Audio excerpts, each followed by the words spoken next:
ஏடிஎம்கேல நீங்க கூட்டணியில் இருக்கிறது இப்போ முன்னாள் அமைச்சர் சி.வி. சண்முகம் ஒரு வார்த்தை சொல்லியிருக்காரு. அதாவது பாமக வந்து ஏடிஎம்கேல கூட்டணியில் சேர்ந்ததுனால தான் பாமகவில் தான் 40 தொகுதி அதிமுக வந்து ஜெயிச்சுன்னு சொன்னாரு. அதை பத்தி நீங்க என்ன நினைக்கிறதுங்க? அதை பத்தி அதாவது ஒரு கூட்டணின்னா எங்களால அவங்க வெற்றி பெறுவாங்க, அவங்களால நாங்க வெற்றி பெறுவோம். இது மியூச்சுவல் தான். கூட்டணியில மொத்தமே 40 வரும்போது 40க்கும் பாமக தான் காரணம்னு சொல்றாரு. இது வந்து அதுக்கு அவங்க தான் பதில் சொல்லணும். இது ஒரு கூட்டணின்னா ரெண்டு பேருமே மியூச்சுவல் தான். அவங்க எங்களால அவங்க வெற்றி பெறுவாங்க, அவங்களால நாங்க வெற்றி பெறுவோம். அதான் ஒரு கூட்டணி தர்மம், ஒரு கூட்டணி நியாயம். அங்க உள்ள பேசிட்டு இருக்கும்போது சொன்னீங்க இல்லையா, 40% விஜய்க்கு போச்சு, 60% வந்து மாற்று எண்ணங்களால போயிடுச்சு போட்டு. இப்போ அதே இதுல வருகிற உள்ளாட்சி தேர்தலில் நீங்க தனித்து போட்டிடுவீங்களா இல்ல அதே மாதிரி கூட்டணியை தொடர்றீங்களா? பாக்கலாம். உள்ளாட்சி தேர்தல் முதல்ல அறிவிக்கட்டும். அது நடக்குமா இல்லையான்னு தெரியல. எப்போ நடக்கும்னு பாத்துக்கலாம். அந்த நேரத்தில் நாங்க முடிவு பண்ணிப்போம் எல்லாமே. இப்ப எங்களுடைய அரசியல் வியூகங்கள்லாம் வெளியில உங்களுக்கு கூட சொல்ல முடியாது. எங்களுக்குள்ள நாங்க இப்ப வந்தது காரணம் இளைஞர்கள் என்ன நினைக்கிறாங்க. ஏன்னா இப்ப இந்த ஜென்சின்னு சொல்றது அவங்க மனசுல என்ன இருக்கு. ஏன்னா இப்ப அவங்க வந்து இப்ப அரசியல் வந்திருக்கிறாங்க. இவ்வளவு நாள் அரசியல் ஆர்வம் அவங்களுக்கு இல்ல. இப்ப வந்திருக்கிறாங்க. இப்ப மாற்றம் கொண்டு வந்திருக்கிறாங்க. நான் இன்னைக்கும் சொல்றேன். நான் இப்போ ஆளும் கட்சி விஜய் அவர்கள் வந்து முதலமைச்சரா வந்திருக்கிறது 40 விழுக்காடு அவருக்காக போட்ட ஓட்டு.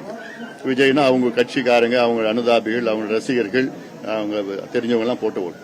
60% அவருக்கு போட்ட ஓட்டு வந்து 2 பேரும் வேண்டாம் அந்த மனநிலையில போட்டிருக்க ஓட்டு. ஏன்னா 60 ஆண்டுகள் 2 பேரும் ஆட்சி பண்ணிட்டாங்க. ஒரு மாற்றம் வேணும்னு போட்டிருக்காங்க. அதை நம்ம மதிக்கணும். நம்ம அதனால இதை எப்படி அடுத்த கட்டத்துக்கு நம்ம கொண்டு போகணும் தான் இப்ப நம்ம.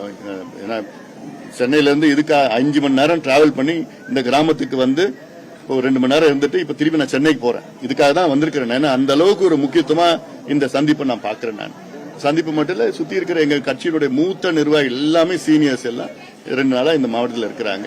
அடுத்தது வேற அடுத்த கட்டத்தில் இன்னொரு மாவட்டம், அடுத்த வாரம் ஒவ்வொரு மாவட்டமா நாங்க போயிட்டு இருக்கிறோம். போய் கருத்து எல்லாம் கேட்டு மாற்றங்கள் எல்லாம் உள்ளுக்குள்ள இளைஞர்களுக்கு அதிக வாய்ப்புகள் எல்லாம் கொடுக்கறதுக்கு நாங்க மாற்றங்கள் எல்லாம் கொண்டு வரோம்.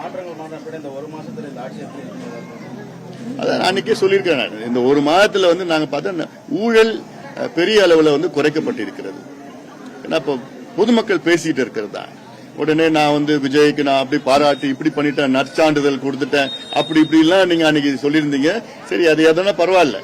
அதனால ஓரளவுக்கு பாத்தீங்கன்னா ஒரு மக்களும் வந்து பாத்தீங்கன்னா ஒரு அன்னைக்கு பார்த்தா திருச்சியில ஒரு ஹாஸ்பிட்டல் ஒரு அனுமதி நான் அப்ளை பண்ணோம், யாரும் காசே கேட்கல, ஏன்னா அனுமதி கொடுத்துருக்காங்க. ஒரு பள்ளிக்கூடம் நாங்க கட்டுறதுக்கு நாங்க பெர்மிஷன் கேட்டோம், எங்களுக்கு வந்துருச்சு, 2 நாள்ல வந்துருச்சு. இதெல்லாம் கேட்கறது நல்லா தான் இருக்கு. இது வந்து நீடிக்கணும். இது மக்களுடைய நீண்ட நாள் கோரிக்கையா இருக்கு. அதே போன்று எங்களுடைய கோரிக்கை, எங்களுடைய 46 ஆண்டு கால கோரிக்கை, தமிழ்நாட்டில் சமூக நீதி கணக்கெடுப்பு என்கிற சாதிவாரி கணக்கெடுப்பு நடத்தணும். இது கடந்த காலத்தில் மருத்துவர் ஐயா அவர்கள் முதல் பொது வாழ்க்கையில் வந்த நேரத்தில் முதல் மாநாடு நடத்தினார். அந்த முதல் மாநாட்டில் முதல் தீர்மானம் என்னன்னா, தமிழ்நாட்டில் சாதிவாரி கணக்கெடுப்பு நடத்தி அனைத்து சமூகங்களுக்கும் சமூக நீதி பிரதிநிதித்துவம் வழங்க வேண்டும் என்று முதல் தீர்மானம் 46 ஆண்டுகளுக்கு முன்பு. அப்பத்திலிருந்து கோரிக்கைகள்.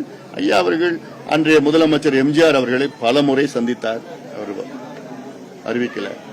அப்புறம் அதுக்கு பிறகு கலைஞரை சந்தித்தார் பல முறை, இல்ல. ஜெயலலிதா அம்மையாரை சந்தித்தார், இல்ல. எடப்பாடி பழனிசாமி அவர்களை சந்தித்தார், இல்ல. ஸ்டாலின் அவர்களை சந்தித்தார். இவங்க எல்லாம் முதலமைச்சர்கள்.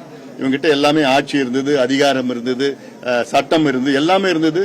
ஆனா மனசு இல்ல. இவர் விஜய் அவர்கள் 1 மாத காலத்துல வந்தவுடனே அறிவிக்கிறார்.